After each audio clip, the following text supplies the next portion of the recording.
सत्संगत जी प्रेम से कहना, सत्संगत तो इसलिए ये हार्मनी, ये एकत्व, ये वननेस, ये एकता, ये एकत्व, ये सद्भावना, ये वास्तविकता में एक ऐसा ख्वाब जिसको हमने हकीकत करना है और हकीकत हो भी रहा है।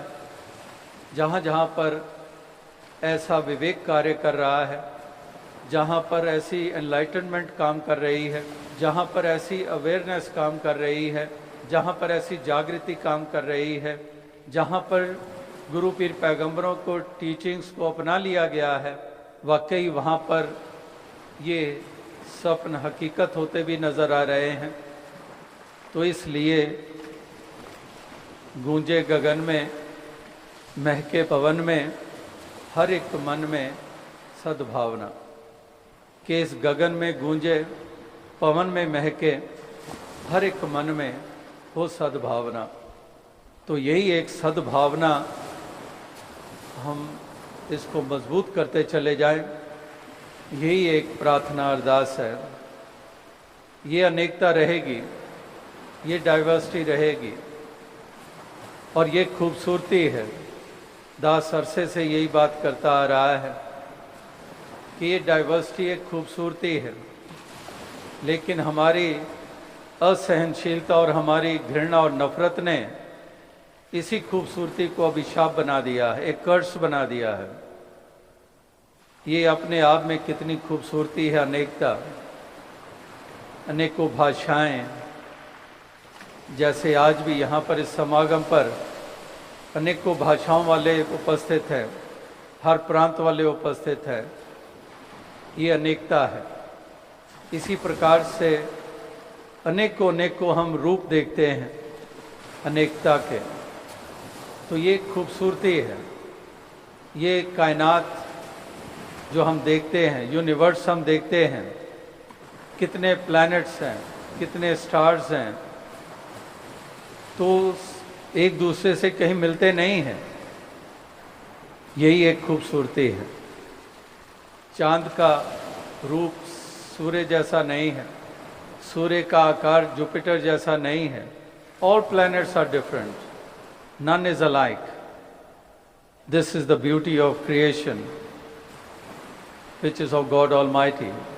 We have mountains, we have deserts, we have oceans, we have rivers, we have streams,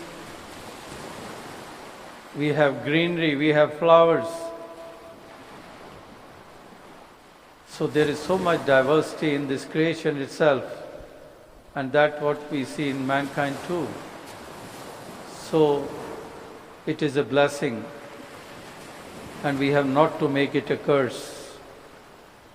तो इस अनेकता को हमने इस कदर इसको उस दृष्टि से देखना है कि वाकई ये ब्लेसिंग है। यूनिफॉर्मिटी की ज़रूरत नहीं है और ना ही हो सकती है। जो अक्सर हथियारों और तलवारों और हिंसा का, जुल्म सितम का सहारा लेकर यूनिफॉर्मिटी लाने की कोशिशें होती रही हैं, लेकिन यूनिफॉर्मिटी की नहीं, यूनिटी की ज़रूरत है। अक्सर इंसान की प्रवृत्तियां संसार और सांसारिक सिलसिलों के ऊपर आधारित होती हैं, इसलिए आत्मा के कल्याण की किसी को होश ही नहीं होती है। उस तरफ बढ़ता ही नहीं है, उस तरफ सोचता ही नहीं है, उस तरफ जतन ही नहीं है। और संसारिक प्राप्तियां, पदार्थ, जायदादें और उपलब्धियां, इसकी तरफ कितना चेतन होता है। सुबह भी सोचता है उसके बारे में, शाम को भी, दोपहर को भी, रात को भी, सोए सोए भी ख्याल वो संसार के चीजों के, पदार्थों के। तो इस प्रकार से आत्मा की तरफ गौर नहीं करता है और ये इस सच से जानता नहीं कि शरीरों का भी मोल इसी आत्मा के कारण है। जब भी ये आत्मा नाता तोड़ देती है शरीर से, फिर तो या मट्टी में दबा दो, या फिर अग्नि को समर्पित कर दो, या फिर इसी प्रकार से पड़ी हुई है देह और पंछी ही मांस नोच नोच ले जाते हैं। तो इस प्रकार से आत्मा के उद्धार की तरफ ध्यान नहीं जाता इंसान का। तो ये कलयुग की बात नहीं है। हर युग में ऐसी आत्माएं रही हैं जो उनको इतना अमोलक मनुष्य जन्म मिला भी, लेकिन इस जन्म का कोई लाभ नहीं उठाया और इस प्रकार से आत्मा का उद्धार नहीं हुआ, मोक्ष और मुक्ति की पात्र बनी नहीं, अपने आप से ही अनजान रही, अपने असली अस्तित्व से अनजान रही। वेल ऑफ इग्नोरेंस, एक अज्ञानता का पर्दा जो छाया हुआ, वो पर्दा हटाया नहीं। पर्दा हटा नहीं तो सन्मुख हुई नहीं अपने मूल से। अज्ञानता का ये पर्दा छाया हुआ है, ये जब तक हटेगा नहीं तो हकीकत से सामना नहीं होगा। तो इसलिए हर आत्मा ने ये अज्ञानता रूपी पर्दा हटाना है। और इसलिए आज भी महापुरुष संत जन ये पैगाम दे रहे हैं, ये इंसानों का ध्यान इस और अग्रसर कर रहे हैं, ताकि इंसान आज के दौर में भी ये सोचें विचारें कि इससे पहले देरी हो जाए, इतनी देरी हो जाए कि ये प्राप्ति भी संभव ना हो, तो तुम ये परम कार्य कर लो, ये परमात्मा से नाता जोड़ लो, ये ईश्वर निराकार जिसके नगमे तो गाते हैं, इसका बोध भी हासिल कर लें। तो अब साथ संगत कहने का भाव यही है कि अनेकों रूप मैनिफेस्टेशंस जिसको हम कहते हैं, एक की ही मैनिफेस्टेशंस, तो मैनिफेस्टेशंस इतनी हैं, इसलिए भ्रम में इंसान आ जाते हैं और उन्हीं भ्रमों में रहते हैं। लेकिन जो एक को जान जाते हैं तो जान जाते हैं कि पानी है या फिर वही बर्फ का रूप बन गया है। कहने को हम उसको बर्फ कह रहे हैं, लेकिन उस जल ने, उस पानी ने मैनिफेस्ट किया अपने आप को, एक बर्फ का रूप ले लिया, लेकिन मूल रूप में वो जल ही, पानी ही। इसी प्रकार से देखने को घड़े और मटके देखे और सुराही देखी, लेकिन सुराही देखने और मटके देखने से पहले नजर ने मट्टी को देख लिया कि मट्टी तो वही है। रूप चाहे कोई भी है, जेवर, कंगन या हार या पैजेब देख ली, लेकिन वो देखा जरूर, नजर में पहले वही आया, क्योंकि स्थूल पहले नजर में आया एकदम, लेकिन एकदम उसी वक्त ज्ञान की दृष्टि ने उसको सोना करके देखना आरंभ कर दिया। अब वो चाहे बेशक अलग अलग रूप है, बनावट है, लेकिन दृष्टि जो है ज्ञान वाली वो ज्यादा प्रभावशील हो गई है। तो इस प्रकार से माटी एक अनेक भांत कर साजी साजन हारे, कि मट्टी तो एक है लेकिन अनेकों रूपों में मालिक ने इसकी सृजना की हुई है। तो इसलिए महापुरुष संत जन, भक्त जन यही संदेश, यही पैगाम ये युगों युगों से हर मानव और इंसान को ये दिए चले जा रहे हैं कि इंसान अगर ये दृष्टि को प्राप्त कर ले, जो अनेकता में एक करके इस एक को देखे और तभी अनेकता के होते हुए एकता के भाव से युक्त हो जाए, और फिर यही एकता जब मानव भाईचारे का रूप बन जाए तो धरती स्वर्ग बन जाए, धरती जन्नत बन जाए। लेकिन जो संसार की अवस्था हम देख रहे हैं, एक ऐसी बिखरी हुई अवस्था है, टूटी हुई अवस्था है, एक दुराव है, दूरियां हैं, बटे हुए हैं, बिखरे हुए हैं। वो धागा बीच में है नहीं जो पिरो दे इस सारे बिखरे हुए टुकड़ों को। इस प्रकार से ऐसे बिखरे हुए इंसान और महापुरुषों के जतन कि ये जुड़ जाए, ये एक हो जाए, ये सब अपनी पहचानों को तज दें, ये तज दें अपनी सारी वो पहचानें। भगवान कृष्ण ने भी कहा कि सर्वधर्मान परित्यज्य, कि इस प्रकार से वो धारणाएं, वो हमारी जो नजरिए हैं, जो हमारी ऐसी मान्यताएं हैं, उनको तज दें। तजो सब परम भजो पार ब्रह्म, तो जिसको हम दूसरे शब्दों में कहते हैं कि शेड योर इग्नोरेंस, इस अज्ञानता को तजो। ये भ्रम इसी अज्ञानता के कारण है। इस अज्ञानता को तजो, भ्रमों से छुटकारा मिल जाएगा।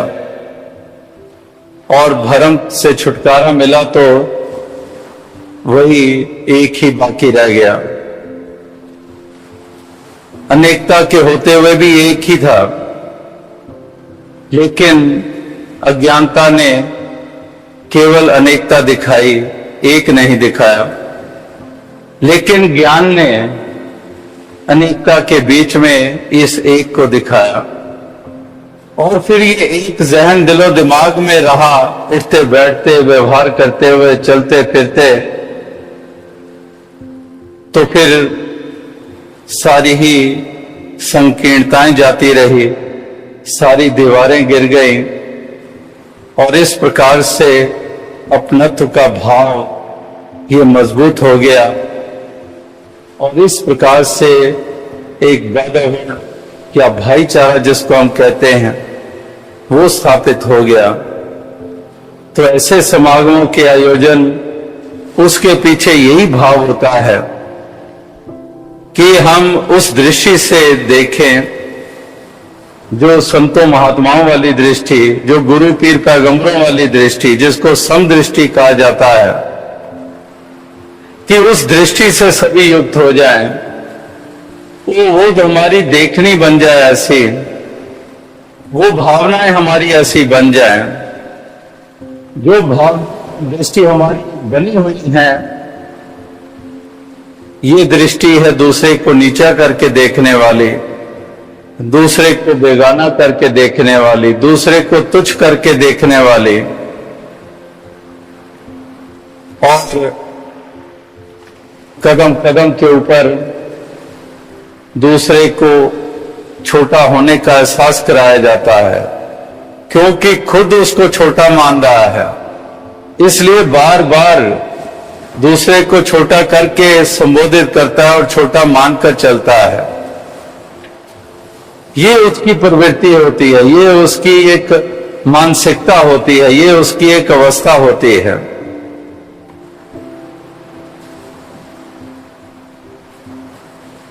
तो ऐसी एक अवस्था और नजर से युक्त होकर संसार में लोग पहले भी विचरण करते आए हैं, और इस दौर में भी हम यही अज्ञानता का फैलाव देख ही रहे हैं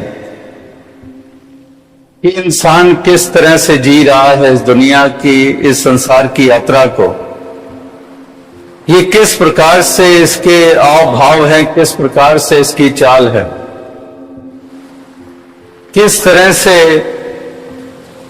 इंसान इस धरती पे कहर मचा रहे हैं। एक पल भी बिताना इंसान के लिए ऐसा महसूस होता है कि राहत के बगैर है। राहत भरे पल ये महसूस नहीं होते हैं। महापुरुष संत जनों ने जो योगदान दिए संसार को, वो राहत देने के रूप में थी। संसार ने तो घुटन दी और महापुरुषों ने राहत प्रदान की। तो इसलिए महापुरुषों का संग, महापुरुषों की सोच, महापुरुषों की भावनाएं, इन्हीं को अहमियत देने के लिए महापुरुषों ने प्रेरणाएं दी हैं। धर्म ग्रंथों में भी यही कहा गया है कि हम उन पहलुओं को विशेषता दें जिनको गुरु पीर पैगंबरों ने विशेषता दी थी, जिनको उन्होंने अपनाया हमने भी वही अपनाना है। जिस तरह की दृष्टि उनको मिली थी उसी दृष्टि से हमने भी देखना है। इस प्रकार से अगर यही अनुकरण अनुसरण हो जाए तो इंसान देवता हो जाए, और देवता क्या प्रभु का रूप हो जाए। यही एक चाहत लिए हुए महापुरुष संत जन वो संसार में समय समय पे विचरण करते आए हैं और संसार को ये जागृति देते आए हैं, ये एहसास कराते आए हैं। तो आज भी इस समागम पर दिल्ली में आप सभी उपस्थित हुए हैं, यही संदेश लेकर, यही पैगाम लेकर कि हे मानव, तू जागरूक हो जा, तू इस गफलत की नींद से उठ जा, तू इस प्रकार से भाईचारे की भावना से युक्त हो जा। जैसे कहा कि एक परिवार में पैदा होकर भी दूरी की अवस्था, कि चाहे वो खून का रिश्ता होता है, though we are born as brothers but we have to strengthen the feeling of brotherhood. कि एक तो वो है जिनको हम कहते हैं कि ये मेरे बिरादरी का नहीं है, जिस माता पिता से मैं जन्मा हूं उस माता पिता से नहीं जन्मे हैं, तो उसको कहते हैं कि मैं अलग हूं, वो अलग है। लेकिन यहां पर वो एक अवस्था का जिक्र हो रहा है कि एक ही माता पिता से पैदा हुए और भाई के रूप में ही वो रिश्ता बन गया जन्म के साथ। लेकिन इतना ही काफी नहीं होता है। अगर इतना ही काफी हो तो भाई भाई से कब टकराए, क्यों झगड़े? तो उसके लिए वो भाई वाली भावना, वो दर्द वाली भावना एक दूसरे के लिए वो बहुत जरूरी होती है। तो इसलिए वो ब्रदरहुड वाली फीलिंग्स को नर्चर करना होता है, उसको मजबूत करना होता है। तो इस प्रकार से संसार में भी अगर भाईचारे की बात हो रही है तो वहां पर भी वही मेहनत की जरूरत, उसी दृष्टि की जरूरत, उन्हीं भावों की जरूरत। तो यही एक पैगाम लिए हुए आप सभी यहां पर उपस्थित हुए हैं और जगह जगह से चलकर आए हैं, स्थान स्थान से चलकर आए हैं और स्थान स्थान के ऊपर आप इसी सत्य का आधार लेकर इस जीवन के सफर को तय कर रहे हैं और लोगों तक भी, संसार तक भी यही पैगाम आप देते चले जा रहे हैं, क्योंकि जानते हैं कि इसी में ही सबका भला है, इसी में ही सबकी भलाई है, ये आप जानते हैं। संसार ऐसी नादानी में विचरण कर रहा है, इसलिए वो जानता नहीं है कि भला किस में है और बुरा किस में है। इसलिए वो ठोकरें भी खाता है और वो इंसान के रूप में पैदा होकर भी एक नीचे दर्जे का बनता चला जा रहा है, क्योंकि उसको जागृति नहीं है, उसको एहसास नहीं है। लेकिन जिनको जागृति है, एहसास है, वो इस प्रकार से वो विचरण करते हैं और साथ ही साथ औरों को भी वही दिशा देते हैं, उसी दिशा की तरफ औरों का मुख मोड़ते हैं कि इंसानों इस प्रकार से ये नजदीकत कायम कर लो कि ऐसी नजदीकत कायम हो जाए कि बीच में कोई फासले ना रह जाए। आज भी महापुरुषों ने जिक्र किए कि पहुंचने को चांद तक भी पहुंचे, सितारों तक भी पहुंचे, लेकिन हम अपने नजदीक वालों के पास नहीं पहुंच पाते हैं। वहां पर हमारी दूरियां बनी रहती हैं। जैसे वो शायर का शेर भी 10 अरसा पहले, कई बरस पहले वो दोहराया करता था कि दूर की दूरियां तो मिट जाएंगी, लेकिन नजदीक की दूरियां, इनको कैसे मिटाया जाए। दूर की दूरियां यानी कि चांद कोई नजदीक तो नहीं है, सितारे कोई नजदीक तो नहीं है, या फिर एक ही धरती पे एक पॉइंट से दूसरे मुल्क में कहते हम 7 समुद्र पार जा रहे हैं, हम कनाडा अमेरिका जा रहे हैं, हम जापान जा रहे हैं, तो वो फासला दूर है, हजारों किलोमीटर का फासला है। तो दूर की दूरी तो मिट जाती है, हम हवाई जहाज पे बैठते हैं, पहुंच जाते हैं, वो जो दूरी थी वो मिट गई, उस जगह पे पहुंच गए। लेकिन नजदीक की दूरी, ये कितनी भारी, कितनी बोझल महसूस होती है। बहुत एक ऐसा बड़ा काम महसूस होता है कि ये तो बहुत बड़ा काम है, ये तो बड़ा मुश्किल काम है, जैसे कोई पर्वत पे चढ़ना हो। तो दूर की दूरी तो समाप्त हो गई, लेकिन जरूरत इस बात की है कि नजदीक की दूरी समाप्त हो। तो ये नजदीक की दूरियां ही हैं, हम नजदीक ही हैं।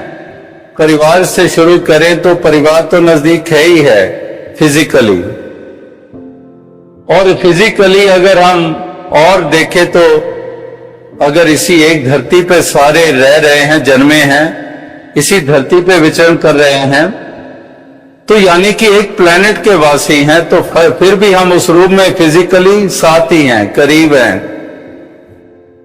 लेकिन एक ही धरती के बाशिंदे होने के बावजूद किस तरह से इंसान बटा हुआ है, किस तरह से इंसान और इंसान में ये दूरियां हैं। तो जो वननेस के ऊपर जोर दिया जा रहा है, जो मिशन का नारा अरसे से है कि एक को जानो, एक को मानो और एक हो जाओ, ये एक, इस एक को ही जानना है, और एक को एक करके फिर मान लिया जाता है, और फिर एक हो जाना संभव हो जाता है, फिर एकता के सूत्र में बन जाते हैं। तो फिर बाकी और क्या फिर गुंजाइश रह जाती है। तो सब कुछ दारोमदार इस वननेस के ऊपर टिका हुआ है, इस एक के ऊपर टिका हुआ है, एकता इसके ऊपर टिका हुआ है। तो दास और अधिक शब्दों का सहारा लिए बगैर इन्हीं शब्दों से आपसे इजाजत चाहेगा। दास संगत जी, धन्य।